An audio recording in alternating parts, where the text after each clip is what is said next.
Bonjour et bienvenue. Aujourd'hui, on plonge dans un texte assez percutant, je trouve, de Bediüzzaman Said Nursi. Ça date des années 1920. Oui, un texte qui analyse un mécanisme d'hypocrisie, de manipulation même. Exactement. Et ce qui est intéressant, c'est que ça touche aussi bien les individus que les nations entières. Alors, notre but aujourd'hui, c'est un peu de décortiquer ça, voir ce que ça nous dit encore. Hmm. Nursi, il parle d'une civilisation souillée par la boue de l'hypocrisie. C'est fort.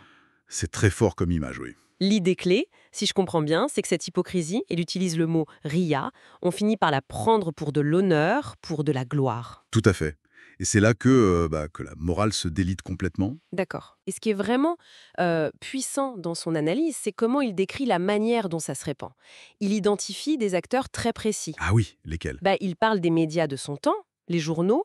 Pour lui, ils sont comme des colporteurs. Ils diffusent cette hypocrisie. Il la propage activement, donc. Exactement. Et en parallèle, il y a l'histoire, ou disons les récits officiels.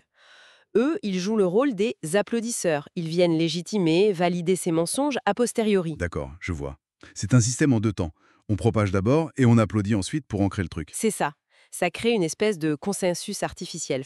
Et la conséquence de tout ça, c'est là où ça devient plus sombre, non?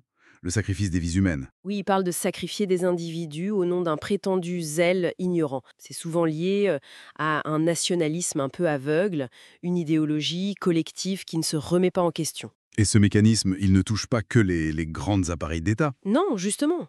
C'est ça qui est crucial chez Nursey, que ça fonctionne aussi à notre échelle, à l'échelle individuelle, Intéressant.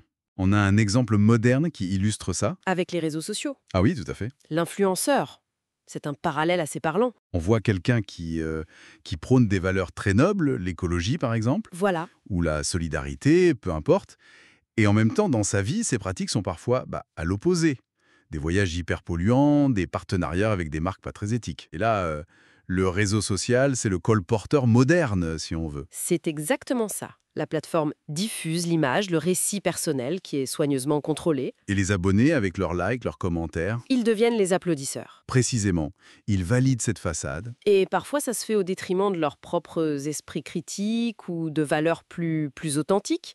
Ce qui est sacrifié, finalement, c'est la cohérence, la confiance peut-être. C'est une forme d'hypocrisie validée socialement, en somme. Tout à fait. C'est assez universel comme mécanisme, finalement. Ça semble l'être. Bon. Alors, si on essaye de synthétiser un peu tout ça, qu'est-ce qu'on retient? Essentiellement, je dirais une mise en garde. Une alerte sur comment l'hypocrisie peut devenir presque une institution. Oui, comment elle peut se déguiser en vertu, être propagée par les médias, par les récits qu'on nous raconte. Et comment ça peut mener au sacrifice de l'individu, de sa pensée critique, au nom d'idéaux collectifs qui sont peut-être, en fait, trompeurs. C'est assez puissant comme analyse. Et ça nous laisse avec une question, je pense, pour notre propre réflexion. Si ce mécanisme est si présent, partout, des nations jusqu'à nous, Hmm.